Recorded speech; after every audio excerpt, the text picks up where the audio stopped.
आइए क्लास 10 का प्रश्नावली 3.3 चैप्टर 3 से एक और क्वेश्चन को हल करते हैं। जो क्वेश्चन प्रतिस्थापन विधि से हल करना है। यह जो क्वेश्चन है वह समीकरण युग्म जो है वो प्रतिस्थापन विधि से हल करना है। तो देखते हैं हमारा क्या क्वेश्चन है और इस क्वेश्चन को कैसे हल किया जाए। तो क्वेश्चन लिखता है 2x + 3y बराबर 11 और 2x - 4y बराबर -24, 2x + 3y = 11 और 2x - 4y = -24 को हल कीजिए और इससे m का वह मान ज्ञात कीजिए जिसके लिए y = mx + 3 हो। तो क्वेश्चन में जैसा दिया गया है दो समीकरण दिए गए हैं और उसमें से चर का मान ज्ञात करना है। चर कौन कौन से हैं? x और y हैं। तो x और y का मान ज्ञात कर लेना है। उसके बाद क्या दिया गया है? m का वह मान ज्ञात करना है जिसके लिए y बराबर mx + 3 हो। और जो चर का मान ज्ञात करेंगे हम लोग वह चर का मान इसमें रखने से हमें m का मान प्राप्त हो जाएगा, ज्ञात हो जाएगा। तो हम लोग इसको सॉल्यूशन करते हैं और यह जो सॉल्यूशन होगा वो किस विधि पर होगा? वो होगा प्रतिस्थापन विधि। कौन सी विधि? प्रतिस्थापन विधि।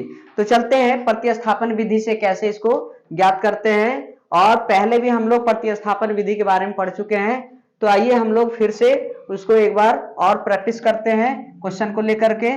तो क्वेश्चन जो है क्या दिया गया है उसे पहले हम लोग लिख देते हैं। 2x + 3y बराबर 11। ये पहला समीकरण ले लेते हैं हम लोग। क्या? पहला समीकरण। उसके बाद 2x - 4y बराबर -24। ये दूसरा समीकरण ले लेते हैं। 2x + 3y बराबर 11, 2x - 4y बराबर -24। ये दो समीकरण दिए गए हैं। अब इन्हें प्रतिस्थापन विधि से हल करेंगे हम लोग। चलिए प्रतिस्थापन विधि से हल किया जाए। तो अब क्या लिखते हैं? समीकरण 1 से। समीकरण 1 से। समीकरण 1 क्या है? समीकरण 1 है 2x + 3y बराबर 11। अब इसमें 2x बराबर क्या लिख सकते हैं? 11 - 3y। 2x बराबर 11 - 3y या x बराबर क्या है? 11 - 3y बटा 2 लिख सकते हैं।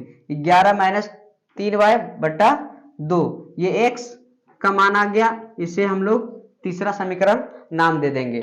x बराबर 11 - 3y बटा 2 इसे तीसरा समीकरण नाम दे देते हैं। अब क्या है? आगे देखते हैं। अब x का मान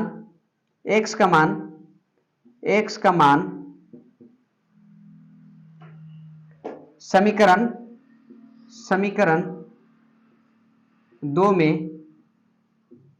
रखने से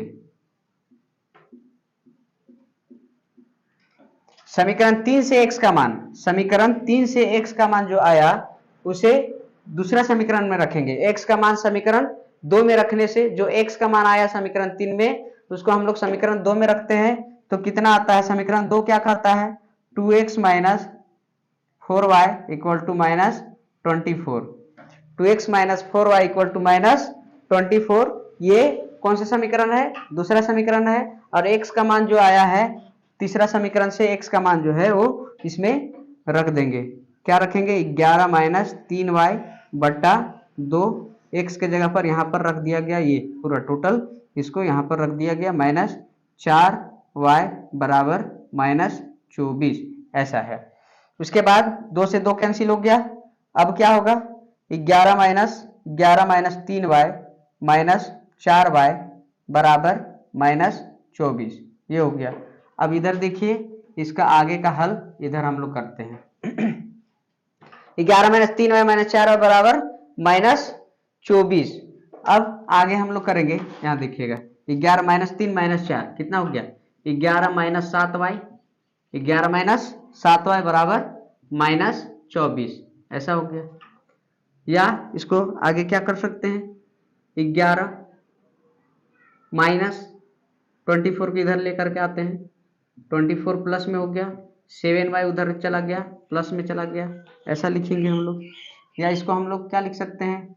11 और 24 कितना हुआ, कितना हो गया 35, 35 हो गया यानी 35 हो गया, ये 35 7y हो गया यानी y बराबर कितना हो जाएगा 7, इधर से बट्टा में चला गया ऐसे, तो 7 बचे 35, y बराबर 5 आ गया, y बराबर कितना आ गया 5 आ गया। अब क्या करेंगे, y का मान समीकरण 3 में रखने से, देख पा रहे हैं हम लोग 3, y का मान समीकरण 3 में रखने से, 3 में रखने से, चलिए समीकरण 3 में y का मान रखेंगे तो x बराबर कितना है 11, x बराबर 11 माइनस 3y बट्टा में 2, इसको लिख सकते हैं x बराबर 11 माइनस 3y, 3y के जगह पर 5 लिखेंगे ऐसा, बट्टा 2, x बराबर कितना आ गया 11, 5 दिया 15, 15 11 कितना हो गया -4 बट्टा 2, समझ पा रहे हैं ना।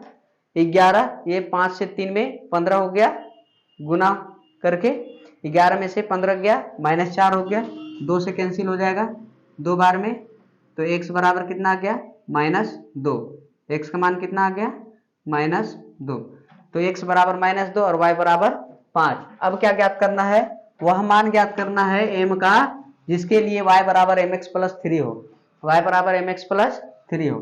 तो देखते हैं आगे कैसे सॉल्व होगा, वह मान ज्ञात करना है, कौन सा मान ज्ञात करना है, x और y का मान उसमें इस समीकरण में बैठाएंगे।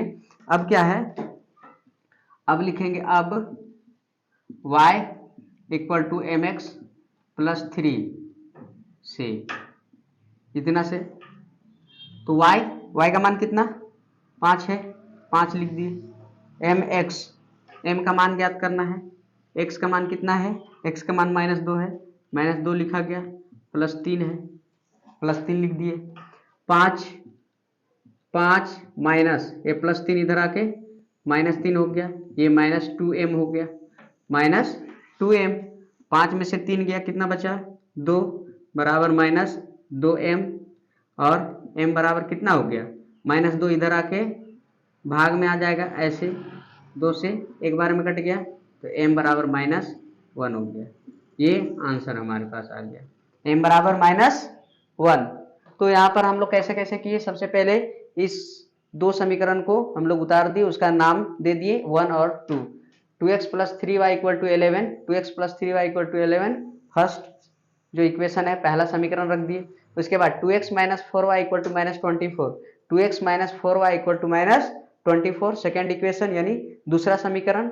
अब समीकरण 1 से, समीकरण 1 को हल किया आगे तक और समीकरण 3 इसका नाम दे दिए। अब ये समीकरण 3 में जो आया है x का मान, वह मान को कहा समीकरण 2 में रखेंगे, तो समीकरण 2 क्या कहता है 2x minus 4y, 2x minus 4y equal to -24, और x के जगह पर 11 minus 3y by 2, 11 minus 3y by 2 इसको रख दिया गया, -4y इक्वल टू -24, ये 2 से 2 कैंसिल हो गया, 11 minus 3y minus 4y equal to -24, ये -3 -4 -7y इक्वल टू -24, -24 LHS में आ गया, तो ये प्लस हो गया 35 7y, और y इक्वल टू 7 क्या है, ये डिवाइड में आ जाएगा यानी भाग में आ जाएगा 35 का, तो 35 का भाग में आ गया 7, 7 से कितने बार में ये भाग लग जाएगा 5 बार में, y बराबर 5 हो गया।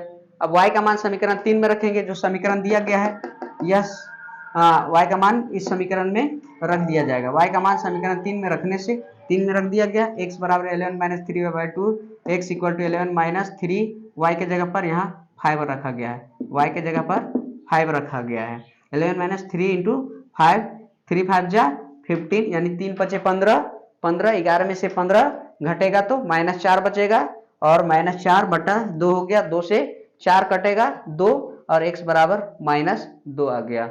अब x और y का मान किस में बैठाएंगे, इस समीकरण में बैठाएंगे, y बराबर mx प्लस 3, उसमें बैठा दिया गया, y equal to mx plus 3 में m यहाँ पर है, y के जगह पर 5 है, और x के जगह पर -2 और प्लस 3, ये 3 इधर आकर के माइनस में आ गया, -2m बच गया, ये 5 में से 3 गया 2, और -2 नीचे चला गया, यानी ये भाग में चला गया, और 2 1 जा 2 यानी 2 से 2 को एक बार में कट गया तो माइनस बचा हुआ है, तो m बराबर -1।